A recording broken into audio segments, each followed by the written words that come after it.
മറ്റൊരു പ്രധാനപ്പെട്ട വാർത്തയിലേക്കാണ്. പ്രധാന പ്രതി അടക്കമുള്ളവരെ കസ്റ്റഡിയിൽ വാങ്ങാൻ തിങ്കളാഴ്ച കോടതിയെ സമീപിച്ചേക്കുമെന്നാണ് വിവരം.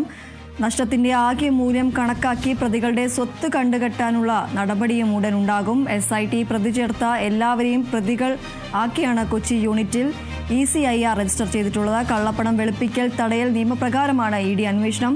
ഏറ്റവും ഒടുവിൽ SIT അറസ്റ്റ് ചെയ്ത തന്ത്രി കണ്ഠരര് രാജീവരും ED പ്രതിപട്ടികയിലുണ്ടാകും. 2019 സ്വർണ്ണക്കവർച്ചയിൽ കള്ളപ്പണ ഇടപാട് നടന്നതിലാണ് അന്വേഷണമെങ്കിലും 2025 വരെയുള്ള വിഷയങ്ങൾ ED അന്വേഷണ പരിധിയിൽ വരും. ശബരിമല സ്വർണ്ണക്കവർച്ചയിൽ പ്രധാന പ്രതി അടക്കമുള്ളവരെ കസ്റ്റഡിയിൽ വാങ്ങാൻ തിങ്കളാഴ്ച കോടതിയെ അന്വേഷണ സംഘം സമീപിച്ചേക്കും എന്നതാണ് വിവരം.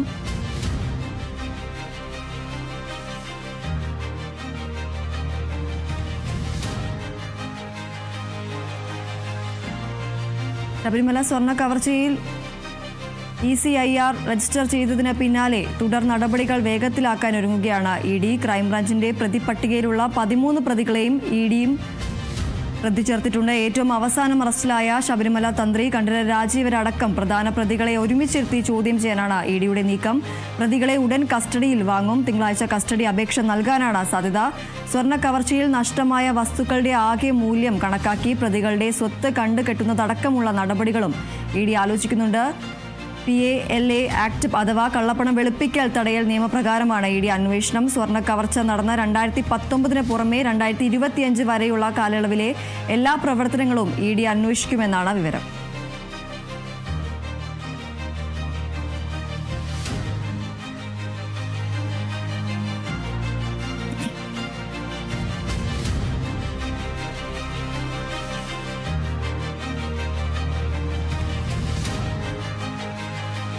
ശബരിമല സ്വർണ്ണക്കവർച്ചയിൽ ECIR രജിസ്റ്റർ ചെയ്തതിന് പിന്നാലെ തുടർ നടപടികൾ വേഗത്തിലാക്കാൻ ഒരുങ്ങുകയാണ് ED. ക്രൈംബ്രാഞ്ചിന്റെ പ്രതിപട്ടികയിലുള്ള 13 പ്രതികളെയും EDയും പ്രതി ചേർത്തിട്ടുണ്ട്. ഏറ്റവും അവസാനം അറസ്റ്റിലായ ശബരിമല തന്ത്രിയായ കണ്ഠരര് രാജീവരടക്കമുള്ള പ്രധാന പ്രതികളെ ഒരുമിച്ചിരുത്തി ചോദ്യം ചെയ്യാനാണ് EDയുടെ നീക്കം. പ്രതികളെ ഉടൻ കസ്റ്റഡിയിൽ വാങ്ങും. തിങ്കളാഴ്ച കസ്റ്റഡി അപേക്ഷ നൽകാനാണ് സാധ്യത. സ്വർണ്ണക്കവർച്ചയിൽ നഷ്ടമായ വസ്തുക്കളുടെ ആകെ മൂല്യം കണക്കാക്കി പ്രതികളുടെ സ്വത്ത് കണ്ടുകെട്ടുന്നതടക്കമുള്ള നടപടികളും ED ആലോചിക്കുന്നുണ്ട്.